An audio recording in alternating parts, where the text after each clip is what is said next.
lot of people don't believe that, you know, I've come down here for many years and stuff. So here's a bunch of photos from down here.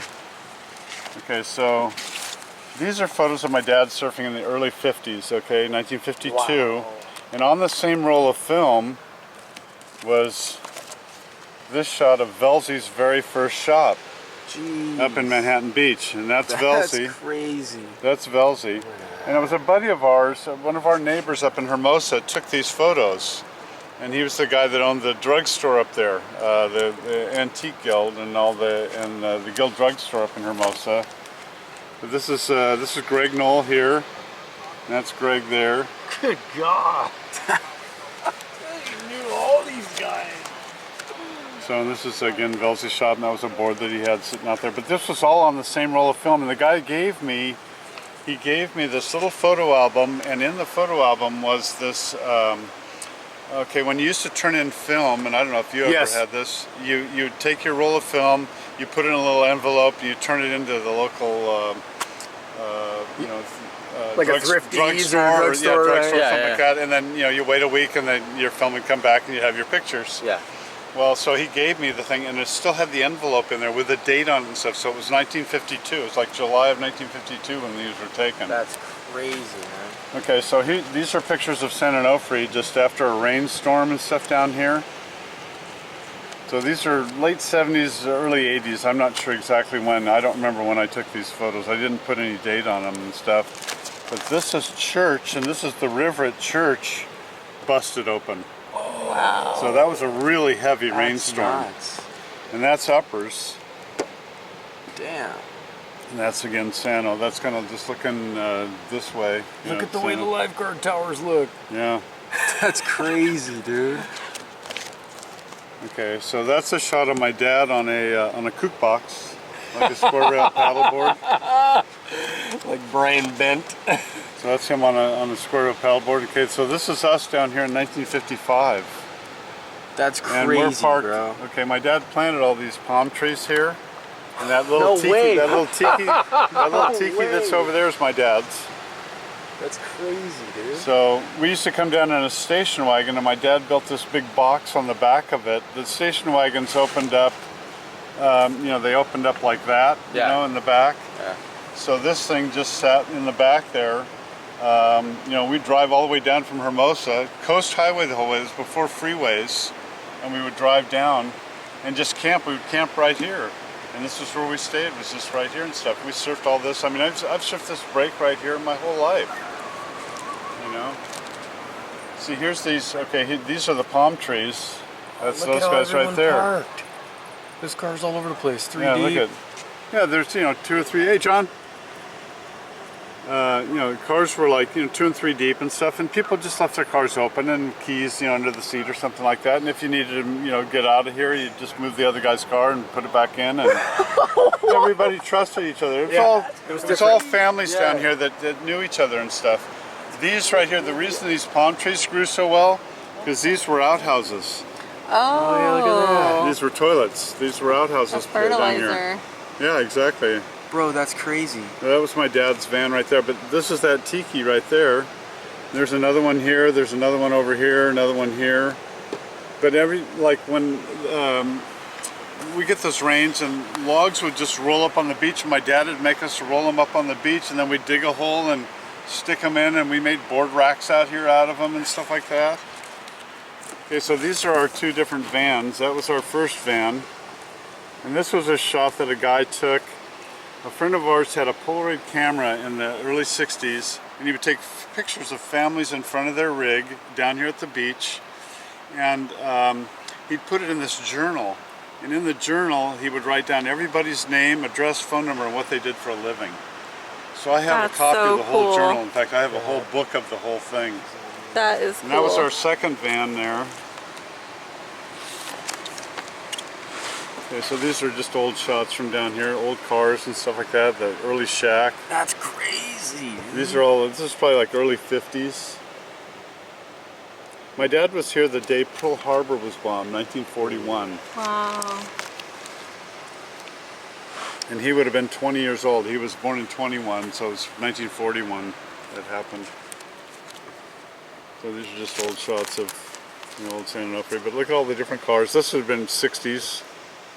But again, you had to be a club member to get in here.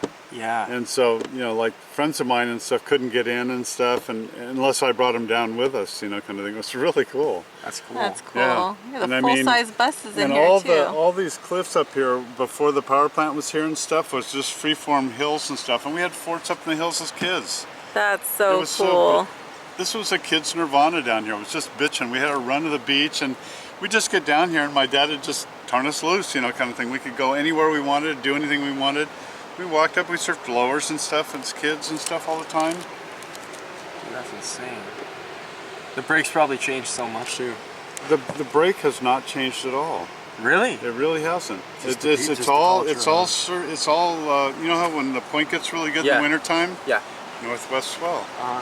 And it gets better out here in the summertime because it's a south swell. That's cool. Yeah. So you just have to know the conditions and stuff too. The car. I know, how's that, huh? That's crazy, bro. It's old man's, yeah? Yep.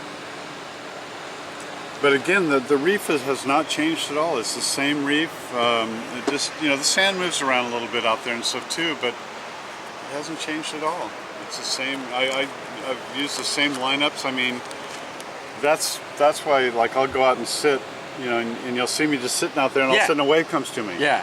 Because I know where the reefs are. This guy Don drives me nuts sometimes because I'll be paddling around like a lunatic trying to get waves, and then he'll just sit in the same spot and get the better waves. Oh wow! What That is Okay, cool. Abercrombie and Fitch came down here and did a photo shoot, and this was in probably the late 90s, early 2000s or something like that, and they brought that down. Oh my! That's crazy, dude. Yeah. Okay, that's my brother, that's my dad, my uncle, and then one of their friends. And that's behind our house up in Hermosa. This is a shot that my son lives over on the Big Island. Uh-huh. He took that shot.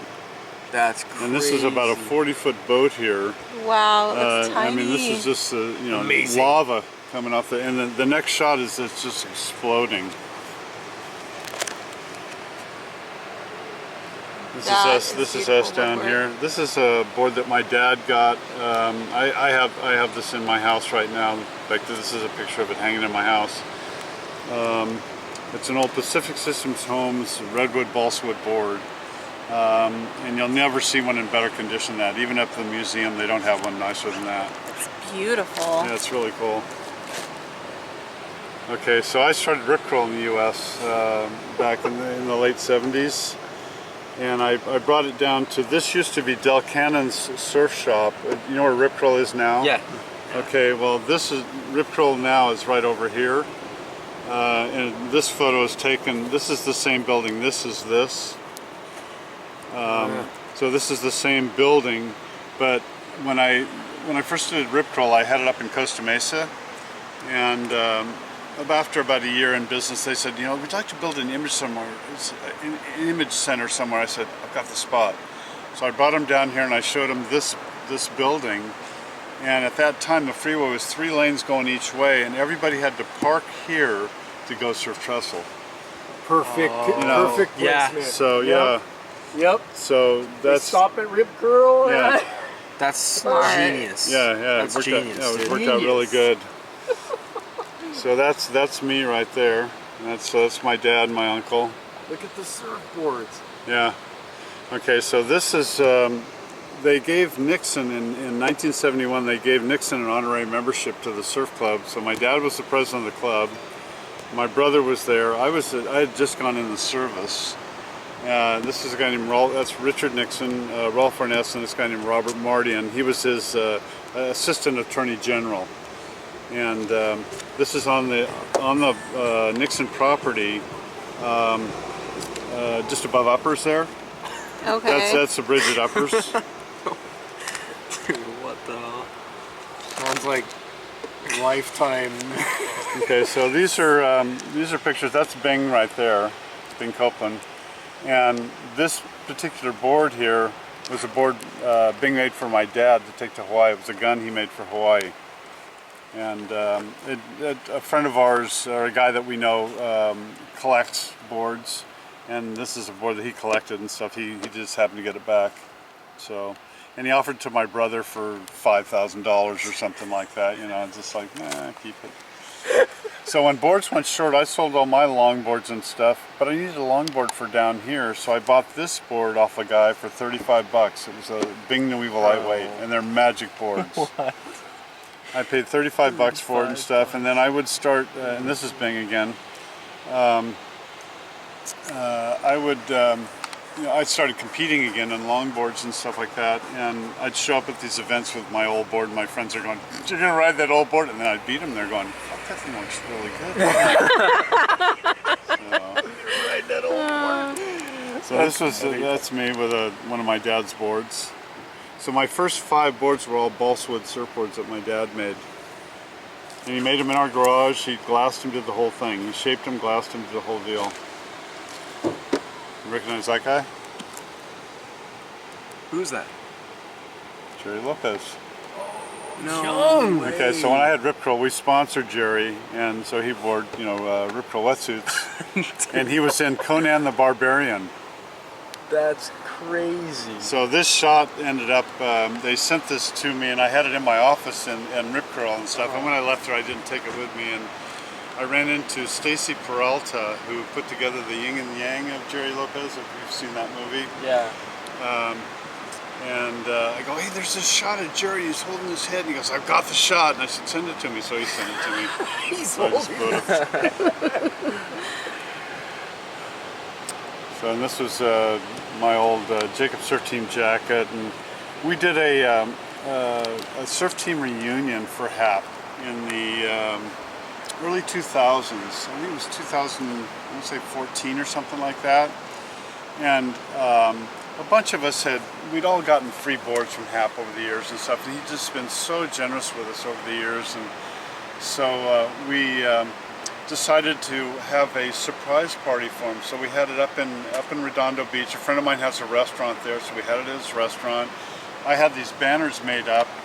I had like a dozen of those made up, and had everybody sign them and stuff like that. So I gave one to Hap and one to the guy at the restaurant, and I kept one and gave them to a couple other guys that helped out with the whole thing, and it just worked out really good.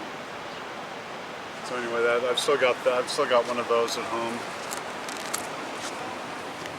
That was my 3rd or 4th board.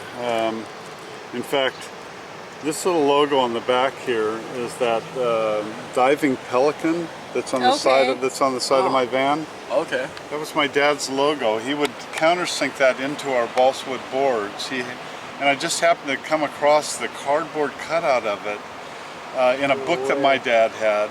And so I have a friend that makes stickers down here. In fact, the guy that made my first Old Guys Rule stickers made me the diving pelican ones. That's cool. Let's go check it out. It's up there.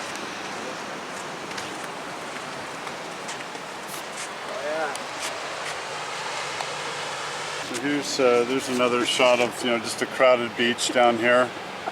See, here's how the crowd used to look. Just old Don that surfs with us, he knows everybody. So cool. So much sand. Yeah, there was a lot of sand and stuff there. Well, there's another shot here too, I'll show you, that I took a while back. Okay, that's my dad, my mom, and my uncle. That's down here. Cool. And then this is us on camping down at K39. You ever been down there? No. Okay, this is just local Baja and stuff, and we would go down and camp at K39 and just post up on the bluff. It cost us 50 cents a night or something like that to camp. Wow. There. And we'd surf out. There was a place to surf out here in front, and there's a right-hand point just up a little ways. 38 and a half, it gets really good. So we'd go and surf there as well. San Onofre Surf Club puts on their annual surf contest and stuff, so I was getting a trophy up here, so that's me right there. This is my brother and I down here. And we would build these surfboard racks down here to put our board racks on, or put our boards on, when we get out of the water. And in the winter time, or in summertime and stuff, when the northwest wind blows, we'd put up a parachute around these things and it'd create a windbreak. So everybody would cook dinner inside the windbreak kind of thing. It was really cool. That's cool. That's Yeah, smart. it worked out really good. That's my dad and a buddy of his up at Palos Verdes Cove. Oh, Okay. yes. Yeah. Beautiful Cove. place. Yeah, it's pretty cool. Okay, so that's what the beach used to look like, and this was taken August of '86. So that's how big the beach was. That's the shack in the background. It's taken from down there at the point. Wow. So here's another shot taken from the point. This was taken last year, about a year ago. You can see the difference. So I see the difference in there and how Yeah. much beach there is and was. Wow. It's crazy. Yeah, that was our old station wagon from down here. So I was going through a thing of my, an old box of my dad's, and I came across, so this is a membership list. Okay, my dad was the president of the surf club, and these are the officers and stuff like that. And then they had like a board of directors. This is all the board of directors. And then I have a alphabetized list of all the members from 1971. That's cool.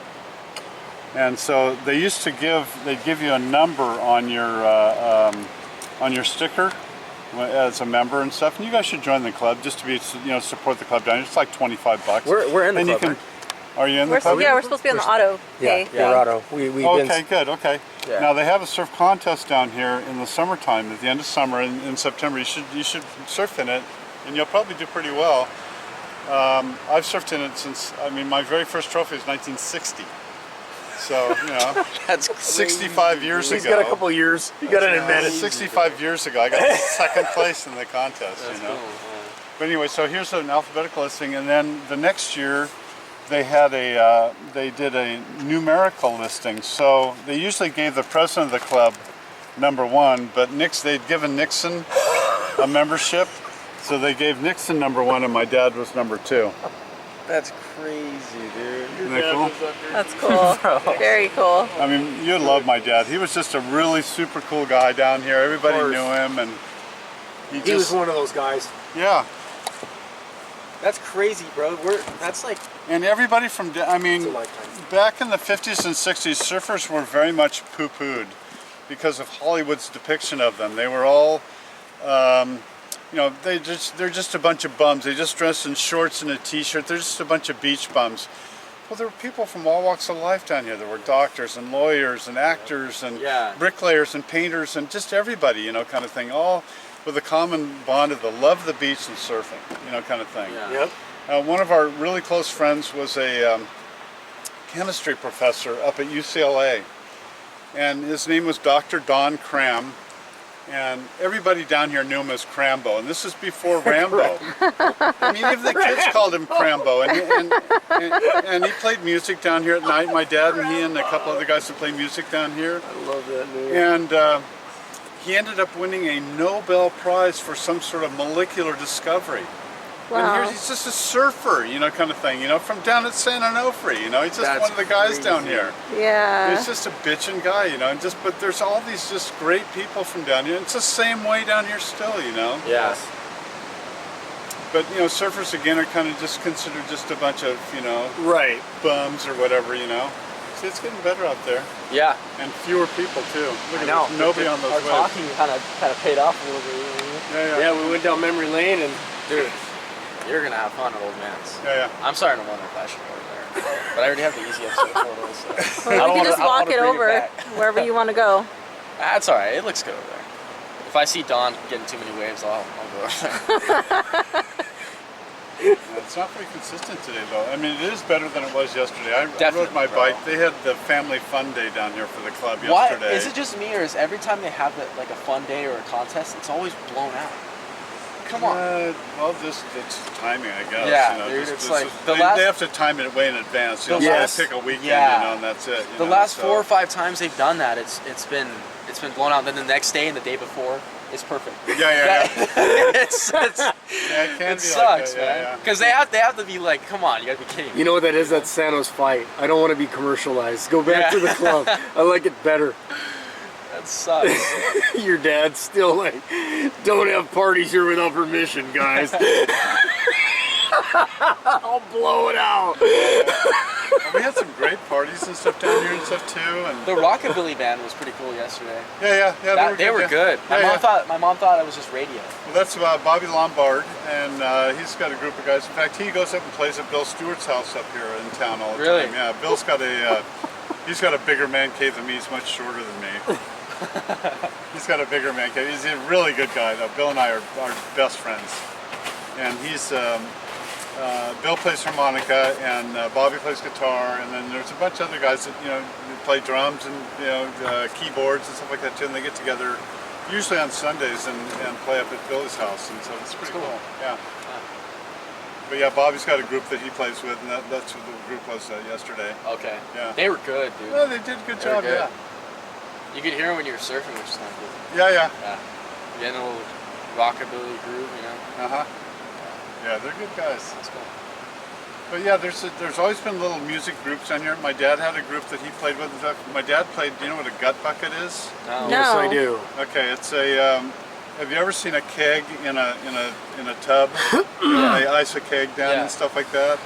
Okay, well you flip that thing over, you drill a hole in the top of it, and you got a broomstick with a rope going through there, and it's a bass. And my dad played a gut bucket. Okay. That's old rockabilly. That is old rockabilly. Old rockabilly. Like this. Totally. Dum, dum, dum, dum, Exactly, that's what it is. It is exactly that. Well, my dad played that because we brought that down with us every weekend. It was part of our stuff that we bring down. That's cool. And that Dr. Don Krem, he played guitar. Another friend of ours played ukulele. My uncle played the spoons, and he also played. If you've ever seen spoons, you probably have seen spoons played. And then he also played a thing called the claviata, which was a keyboard that you blew into. And it was kind of weird, but he was good on that too. A keyboard you blew into, really? Yeah. Yeah, it was kind of just a weird little thing. So that's crazy. I wonder how all those instruments sound. The original rockabilly. That's cool. you made it back. How was it up there? It was the first hour was fun. It Uh-huh. was really nice. Then it slowed down, and then like 1 million people showed up. It's unbelievable how many people are out there. And you're still searching for your car. Yeah, I gotta find Barb. She's out here somewhere. Yeah, she drove back and forth a couple of times looking for a place to park, and she couldn't find anything. Oh, you're kidding? Yeah. Which way did she end up? I think she ended up that way. I don't know. I mean, I haven't seen her. You've been looking for cars. I haven't seen her. Good luck. I got this far. I hope I didn't space out and pass her. Well, you heard it straight from Don. That was memory lane. Sano. That was the good old days. That's why old guys rule. We tried. Yeah. We were talking to Don, and that was pretty sick. So now we're gonna go out, but we're going out at a better time than earlier because the tide's filling up now. So it's still sick. Still sick. Just gotta find an opening in one of these cars, and we're gonna go out.